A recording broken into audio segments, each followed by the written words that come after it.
Investigative journalist Susan Clare Zalkind is our very special guest today. Hi, Susan. Thank you so much for having me.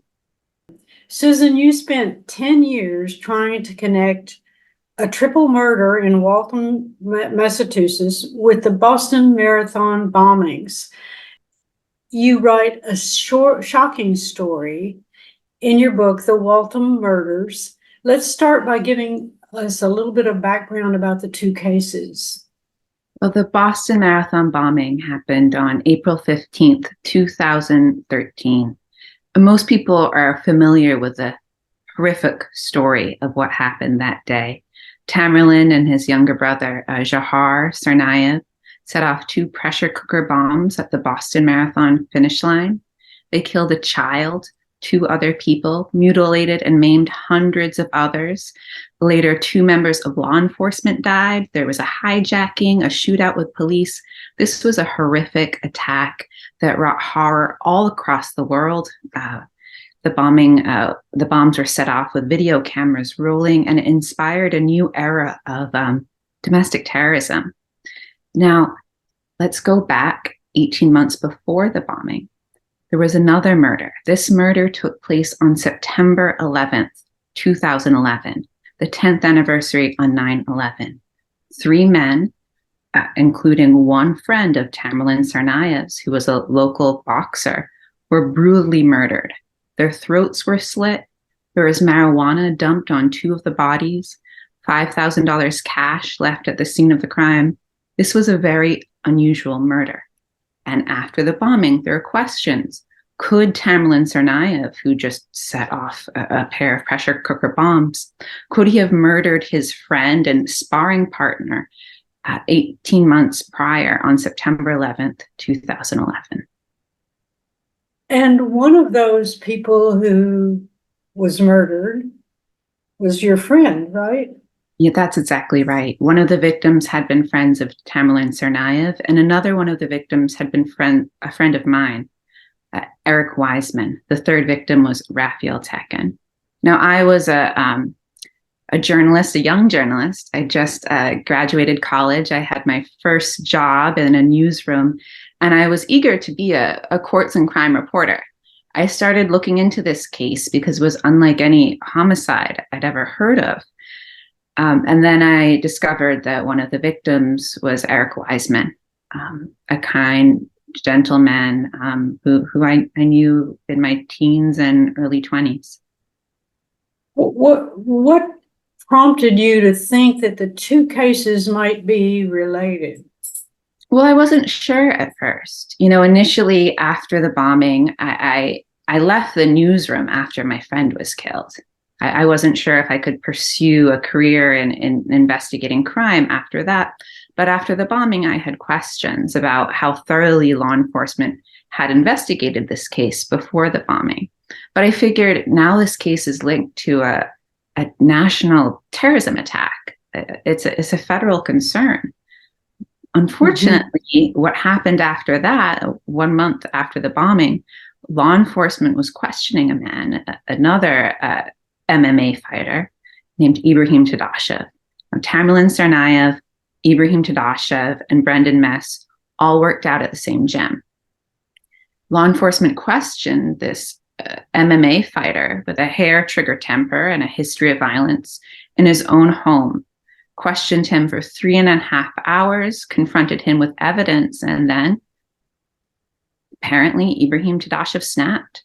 Now, he apparently implicated himself and Tamerlan Tsarnaev in this triple homicide, but then attacked the agents and members of law enforcement, and he was killed. And at that point, there was no on-the-record information. What did Ibrahim Tadashev say? Why was he killed? Was there a connection between Tamerlan Tsarnaev and this earlier homicide? And that's when I put my fears aside and I figured it was time to do the work of a journalist and figure out what happened. And most importantly, how officials in power were investigating this story. Well, but this is also a memoir. I mean, it's a very personal story as well. So what compelled you to write 300 pages, a 300-page book about something that had been covered in the news media thoroughly. It seems like there's a lot we don't know about that story. I mean, what was in the news. Certainly. I mean, I played two roles in writing about this story because I do have a connection to one of the victims. That put me into an unusual position, right? I needed to disclose my relationship to the victim. My father is a criminal defense attorney. He was also representing Eric Wiseman on an earlier charge. All three victims sold marijuana at a time when that was illegal in Massachusetts. It's not now. And I also I wanted to keep investigating, but I didn't want to put forth a thesis about what I thought happened before I knew what happened. Those were the conversations that I had with publishers. They wanted to know how the story would end. And I needed resources to do the work because I don't think the story was thoroughly covered in the press without putting forth a theory that didn't match the facts. And that's when I sat back and I realized, okay, this needs to be a memoir. The story needs to track my own journey.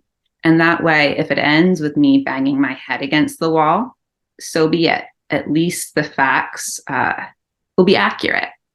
And it was harder than I thought. It took me many years of studying memoir and actually doing the work of doing that internal investigation that makes memoir interesting, and discovering new parts about my own life. Now, Vivian Gornick was a writer who I studied very carefully. And I was inspired about her process of doing an active investigation into your own internal life and conflict. And I have had a pretty lengthy experience with crime of all kinds. And I decided to focus in on the parts of my personal life that were connected to the story and really do that internal work and also keep the personal narrative framed so that it supported the investigation.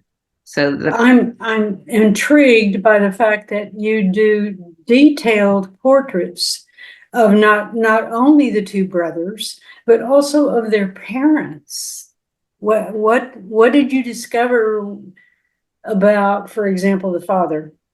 Well, it's a fascinating story. I've heard the Tsarnaevs compared to Russian novels, and Tsarnaev was a deeply afflicted man. He suffered from psychosis. At the same time, when you're looking through his medical records as they were released in the younger brother's trials, and he's complaining about spies, people following him, we also find out that the Tsarnaev's communications were being monitored by Russian intelligence. So it's a complicated story. It's an interesting story. You have Anzar hearing voices, seeing lizard-like creatures, and at the same time complaining about being followed when perhaps the reality wasn't that far off. Fascinating. How did this family history help you get closer to solving the mystery of the murder? Just their own profiles, or? Sure. I mean, murderers have a profile. They have a style. Their motives and their backstory is important to solving a case. And those are some of the details that are included in a court of law, and some that aren't. So I did make it my mission to learn everything I could about the man who allegedly killed my friend. And another thing that it also informed, how he was radicalized, which was by conspiracy theories, in addition to what we normally think of as radicalizing material, terrorism, basically. Mm-hmm.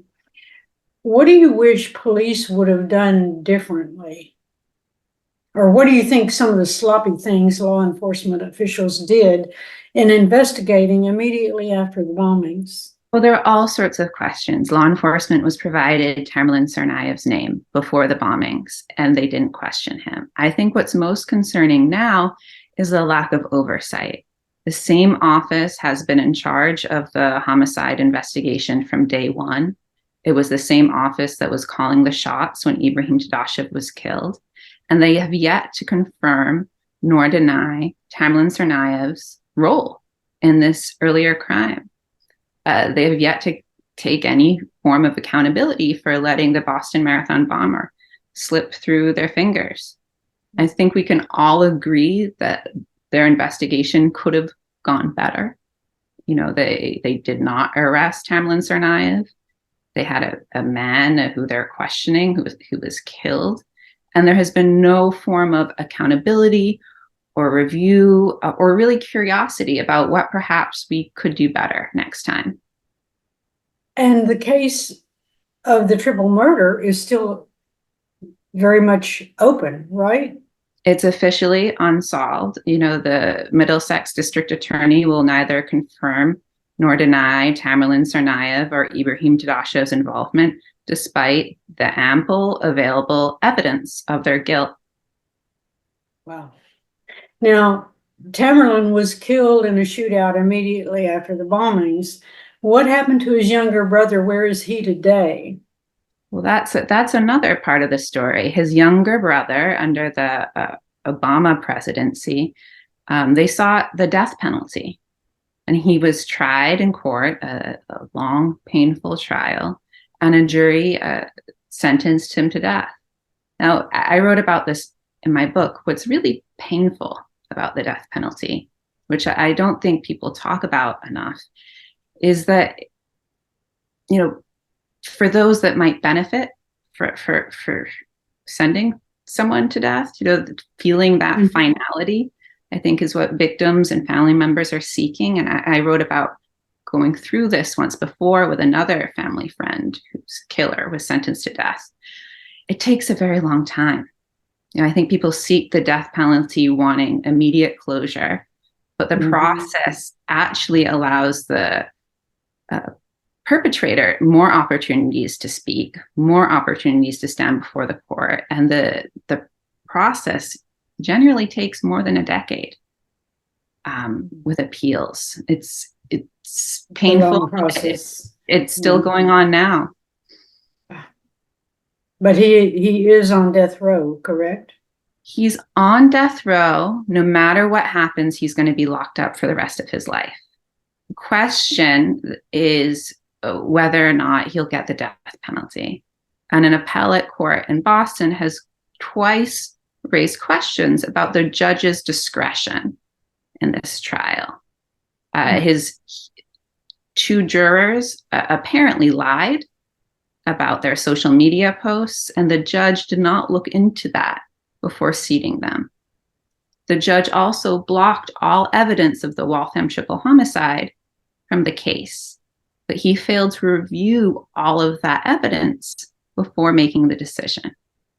This case has gone to the Supreme Court, where the Supreme Court upheld the death sentence, but attorneys usually don't use all of their appeals in one go. So that's what's happening now. There are new questions about jury selection, voir dire, that are raising new questions about what the judge did and did not do then. It's pretty dry stuff, voir dire, but it's really important. It's a trial lawyer knows that selecting the right jury for the case is almost as important as the argument itself. And so there are a lot of rules in place to make sure the process is fair. But can he be tried again? He can't, right? He can't be. The question of his guilt is decided. And even before all of this happened, it was later revealed Tsarnaev and his defense offered to the government will agree that he's guilty if you don't seek death. So they could have avoided a trial altogether. The question is, there's another part of the trial, which is about his death. Death penalty trials are split into two parts, guilt and death. So there's a question if either there will be a ruling that upholds the death sentence and we move on, or there's a ruling where he can't be sentenced to death. And in that case, the government will have a choice to either leave it at that and let him remain locked up for the rest of his life, or try the death sentence part of the trial again. And this happens a lot in federal death penalty trials. The difference is that they aren't this highly publicized. Right. Usually the trials don't take 6 months. Right. And it took you 10 years to write the book. Why so long? That's a great question. I mean, for one thing, this trial moved through the courts for a very long time. Another part of it is it took me that long to get information. Now, at the very end of the book, there are outstanding questions about the woman who found the bodies and her other dead lovers. And those were questions that haunted me and those close to the case from the very beginning. At the very end, I was able to obtain records requests that gave me more information about that part of the story, but it took a long time to get there. Well, it's beautifully done. Yeah, you contributed to many major publications such as The Guardian and Daily Beast and Boston Magazine, and you also wrote and produced the Hulu 2022 docuseries called The Murders Before the Marathon. Does the book increase our knowledge beyond the film and the news reports of the time? Absolutely. Part of the reason I did the docuseries is because I needed help. A lot of the information I uncovered while reporting on the film didn't actually make it into the show. And that's why in the book, I was able to get a lot more deep into the information. The docuseries focuses more on the bombing and what happened after the bombing.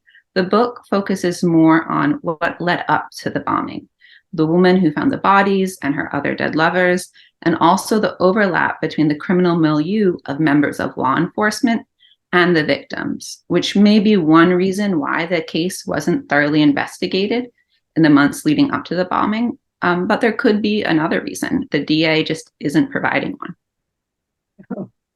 Are you confident that you now know who killed your friend Eric and the others? I'm confident that Tamerlan Tsarnaev and Ibrahim Tadashev killed them, as confident as somebody can be without having a court of law at her disposal. The evidence is available. It's overwhelming. As a journalist, I did not seek to solve a murder, but the evidence is there, and it largely suggests that they did it. Well, it's a real page turner, and it's an exceptional work of investigative journalism. Where do you think your passion for truth will lead you next?